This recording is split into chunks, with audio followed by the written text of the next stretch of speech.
कटनी जिले में कानून व्यवस्था की स्थिति पटरी से उतरी नजर आ रही है। आज कटनी के उपनगरीय क्षेत्र माधवनगर में व्यापारियों द्वारा बंद का आह्वान इसका साक्षात उदाहरण है। शांति प्रिय व्यावसायिक शहर में जब व्यापारी ही सुरक्षित न हो तो जिले में कानून व्यवस्था का आलम समझा जा सकता है।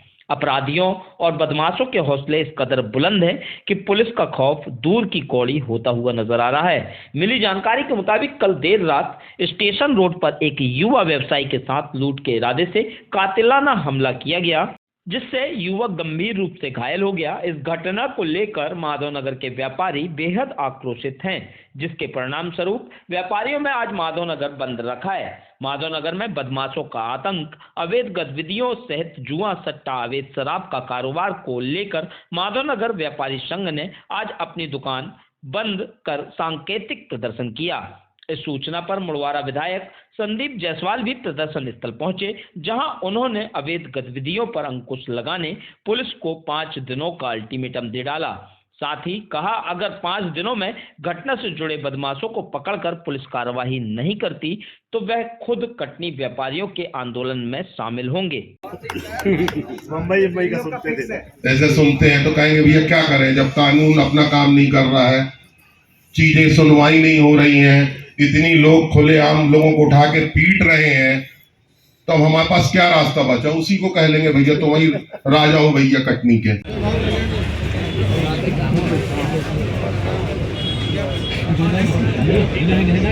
व्यापारी बंधु भाई के साथ जो मारपीट हुई है, जो आज पूरा व्यापार बंद करके धरने में बैठे हैं, मैं अपने आप को ठगा सा और दुखी महसूस कर रहा हूँ, क्योंकि मैं सत्ता दल का पार्षद हूँ।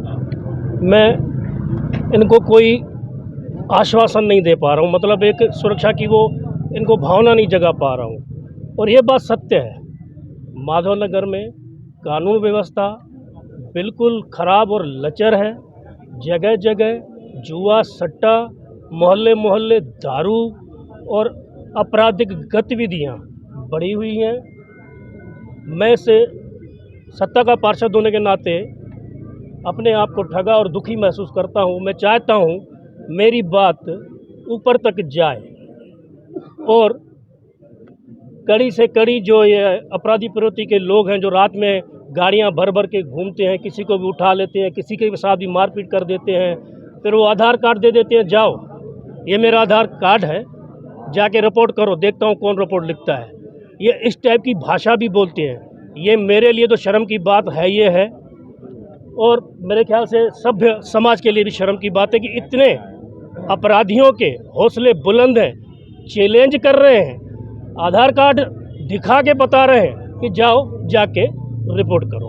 क्या पुलिस इस पर एक्शन नहीं ले रही क्या? नहीं, मैं बिल्कुल, मेरा खुला आरोप है पूरे पुलिस प्रशासन से। मैं तो जनप्रतिनिधि हूँ, यहाँ तो ये तो माधवनगर की घटना है।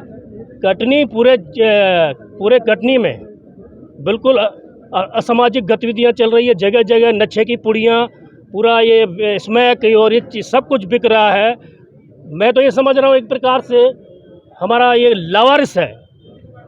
पुलिस प्रशासन नाम का कोई यहाँ कटनी में है ही नहीं। आप यहाँ के जनप्रतिनिधि हैं, इसके पहले आपने कोई शिकायत वगैरह ऐसा कुछ की हो? सब कर चुके हैं, सब कर चुके हैं। आप ये बैठे होंगे, इनमें से कम 10-12 लोगों ने पुलिस, एसपी, कलेक्टर सबके यहाँ आवेदन दिए हैं, हमारे यहाँ आते हैं।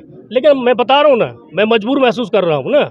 मेरी सत्ता है, मेरा प्रशासन है, मुझे तो मेरे पास जो आए घमंड से उसका काम करना चाहिए, नहीं करवा पा रहा हूँ। क्या नाम है? मैं भाजपा पार्षद हूँ, श्याम पंजवानी, माधवनगर से। इसके पीछे की वजह क्या है? कुछ असामाजिक तत्वों द्वारा पहले भी काफ़ी आपराधिक गतिविधियां की गई, फिर उसके बाद पुलिस ने उन पर कड़ी कार्रवाई की, कुछ दिन शांत रहे, फिर उनने चालू कर दिया। उन्हें पता नहीं कहां से अवैधान मिला हुआ है और इनकी हिम्मत हो रही है, खुलेआम दुकान में घुस के दोनों पाँव तोड़ दिए गए, हाथ तोड़ दिए गए। यहाँ लोगों के आपसी कब्जों का विवाद था, मैं नहीं जानता कौन सही था कौन गलत था, लेकिन एक पक्ष गुंडों को लेके आके उनकी मकान और दुकान गिरा दिया। अगर इस तरह से गुंडे बदमाश कार्रवाई करेंगे तो कानून किस लिए है? लोग अधिकारियों के पास जाके अपनी समस्याओं का निराकरण कराते, अधिकारी आदेश देते, नहीं होता न्यायालय में, माननीय न्यायालय में जाके लोग आदेश प्राप्त करते हैं। क्या ये लोग गुंडे बदमाश अगर निर्णय करने लगेंगे तो क्या होगा? इन्हीं सबको लेके माधव नगर में आज बंद था। अभी उनको समझा के पुलिस को सामने बोला है। अवैध खनन से लेके गुंडे बर्दाश्त में अवैध खनन में भी शामिल हो गए, उससे भी संरक्षण देने लगे हैं और कमाई सबको दिख रही है उनकी सड़कों पे। ये सारी बातों को लेकर आज बंद था। इनके बीच में मैं आया, व्यापारियों से बात की, पुलिस के अधिकारी जो भी थे उनसे बात की गई और अभी दुकानें वापस मेरे अनुरोध पे इनके द्वारा खोली गई है। 5 दिन में कार्रवाई करके माहौल को सामान्य नहीं किया जाता तो कटनी के सारे व्यापारिक संघ एक साथ बैठेंगे, क्योंकि ये मुद्दा सिर्फ माधव नगर का नहीं, कटनी में भी खुलेआम हो रहा है।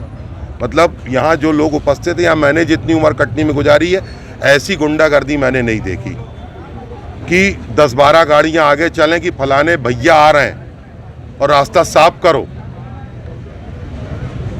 कई चीज़ें तो साबित नहीं हो सकती, लेकिन चर्चाओं में बहुत सी चीज़ें हैं, बोलना उचित नहीं है। क्यों वो कर रहा है, किस किस के साथ कर रहा है, क्यों पुलिस डिपार्टमेंट भयभीत है, क्यों उसकी इतनी हिम्मत हो रही है। अभी आपके बीच के 2 पत्रकारों ने स्वीकार किया, उनके साथ भी वो मारपीट कर चुका। अभी मैंने बोला एक पुलिसकर्मी को उठा ले गया था, पुलिस वाले खंडन नहीं कर रहे उस बात का। अब ये बात अलग है कि वो डर के मारे रिपोर्ट नहीं कर रहा, तो मैं भी साबित नहीं कर सकता, लेकिन हुआ तो है। तो बोला गया है 5 दिन में अगर ये सब सही नहीं करते तो पूरे कटनी में उसको लेके बंद का ऐलान किया जाएगा, और अगर ये सक्षम नहीं है तो फिर हम लोग उसी के पास जाएंगे कि भैया तुम कानून से भी ऊपर हो गए हो, बताओ आप कैसे शांत रहोगे। ठीक है। हाँ जी, कल जो माधव नगर में असामाजिक तत्वों द्वारा घटना हुई वो काफ़ी दर्दनाक घटनाएं हैं। जिस बच्चे जिसका नाम राकेश है, डॉक्टर पाल गली में उसको बेहद बेढंग से उसको इतनी मारपीट की गई कि उसकी स्थिति आज सीरियस है वो बेटा। और उस बेटे की 8 तारीख को शादी थी। उसके परिवार के ऊपर क्या गुजर रही होगी ये भली भांति सब लोग समझ सकते हैं। आज उसी संदर्भ में पूरा माधव नगर, हमारे पूरे समाज के लोग और अन्य समाज के लोग भी जो यहाँ व्यापार करते हैं, उन सभी का सहयोग है। जब तक पुलिस प्रशासन उनके ऊपर कोई कड़ी कार्रवाई नहीं करेगा, ये माधव नगर बंद रहेगा और आने वाले समय में कटनी भी महाबंद रहेगा। आप क्या कार्रवाई चाहते हैं? हम चाहते हैं ऐसे असामाजिक तत्वों के ऊपर रासुका लगे। हमारी मांग है कि उनके ऊपर रासुका लगे जिन्होंने ये अप्रिय घटना घटी है। किन लोगों के ऊपर रासुका? जिन लोगों ने ये अप्रिय घटना घटी है, करण बिहारी, राहुल बिहारी और 8-10 उनके सहयोगी हैं, उनके ऊपर ये घटना उन्होंने घटना की है, उनके ऊपर रासुका लगना चाहिए। ये